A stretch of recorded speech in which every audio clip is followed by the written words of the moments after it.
আসসালামু আলাইকুম রহমতুল্লাহি ওয়া বারাকাতুহু। আজকের গল্পটা এক দরিদ্র ঘরের সন্তানকে নিয়ে।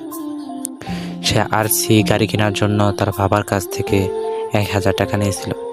তার স্বপ্ন ছিল সে আরসি গাড়ি চালাবে। তার বাবা তাই তাকে 1000 টাকা দিয়েছিল। সে স্বপ্ন পূরণের উদ্দেশ্যে মার্কেটের দিকে যাচ্ছিল। তখন তার বাবা পিছ থেকে ডেকে বলে, বাবা 1000 টাকাটা দিয়ে দে, তোর মাদ্রাসার বেতন দিতে হবে। আমার কাছে টাকা নাই, কিভাবে দিব? তোর হুজুরে বারবার আমাকে ফোন দিচ্ছে, আমি লজ্জায় কিছু বলতে পারছি না। তার ছেলেটা মনে কষ্ট নিয়ে সেই টাকাটি তার বাবার কাছে দিয়ে দিল।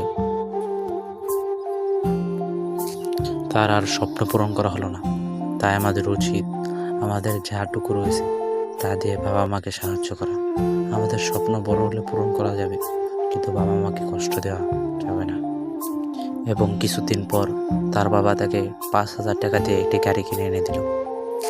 সেই ছেলের আল্লাহর উপর ভরসা ছিল, তা আল্লাহ তাআলা তাকে উত্তম মর্যাদা দান করেছেন। আগে ছিল 1000 স্বপ্ন, এখন তার বাবা তাকে 5000 টাকার গাড়ি কিনে দিয়েছে।